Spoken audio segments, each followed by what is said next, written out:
A little tip about doing shows is if you think ahead and plan ahead, you can get these 11 by 14 chipboard signs with little backers here, easel backers that collapse. You want to have signage that has your pricing and show specials for all of your products, because otherwise you have to price all your products individually.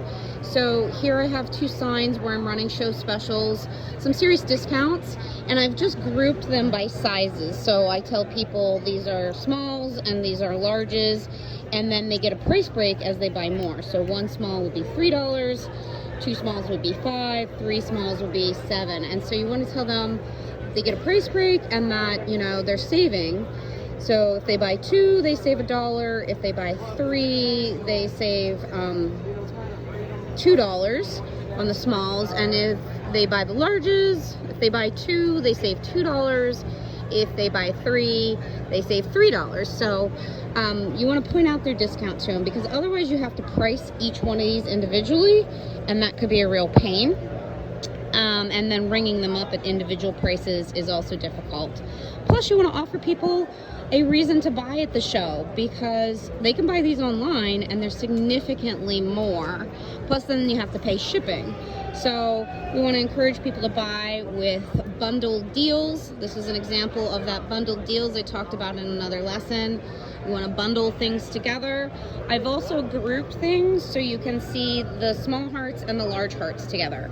You can see the stocking and the dress together. So I've grouped by theme and by if I have variants in sizes, small gloves, large gloves. You can see them. These fantastic cardboard spinners are really handy. I picked up this larger cardboard spinner. It's actually not cardboard, it's pegboard, and it's quite heavy, quite bulky, a real pain to pack, but it is convenient because it handles a lot of product. Now, what's really cool is I couldn't find my pegboard hangers, but almost all these conferences offer these S-hooks, these big S-hooks.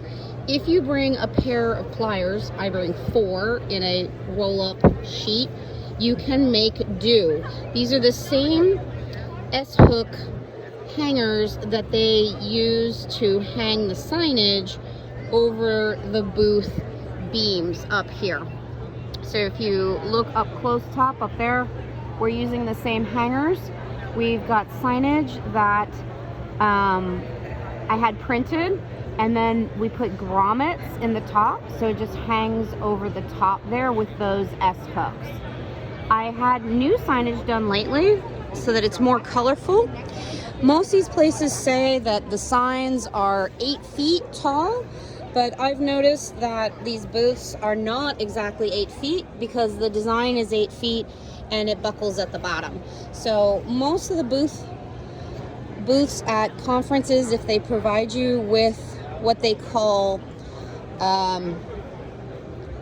pole and drape or pipe and drape, they call this pipe, and it's metal, and drape, a lot of places call this pipe and drape, and they'll say that their booths are standard 10 by 10s and 8 feet tall. So if you get your signage 8 feet tall, you might get this buckling as well. I would go for 7.5 feet. Maybe it's because the S-hooks tend to hang down 3 or 4 inches. So that's some tips on setting up a booth for retail. You want to have a variety of heights, you want to have things that spin, and you want to have pricing as signage readily available.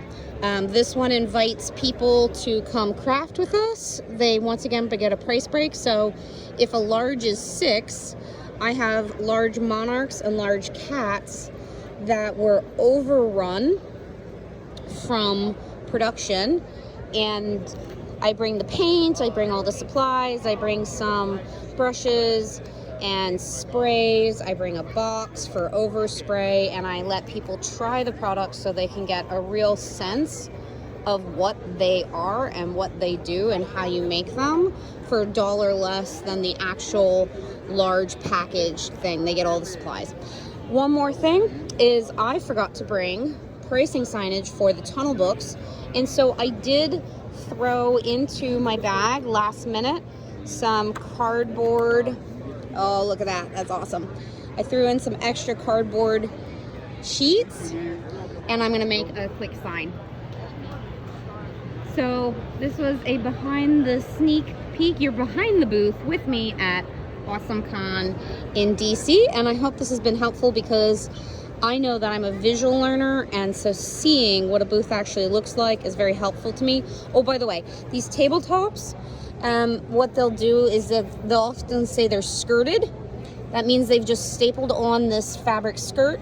The top is sort of a plastic, so you can craft on these. They just rip it off afterwards and throw it away. You may want to ask what the color of the booth drapes and the booth skirt is. This happens to be like a metallic red. Sometimes it's black, sometimes it's white. It depends on the conference. So knowing what the color of the booth curtains and sheets are, it's very handy. And then they'll just have these little 3-foot walls between booths, and they'll provide you with probably 1 chair, maybe 2 if you're lucky, as well as a garbage can. Most conferences give you 1 10-foot table. They were kind enough to give me 2. So don't forget to bring a cash box with change and a lock. Keep this underneath so people don't steal it. And check the other video where I talk about payment methods and having lots of options. So you can see I've started to collect things. I have plastic bags so that people can take their samples with them. So lots of things to remember when you're going to a conference. But use the checklist in the worksheet. Use the conference worksheet. Add to it as you get more experienced, and you'll be fine. All right, thanks for watching, my friends.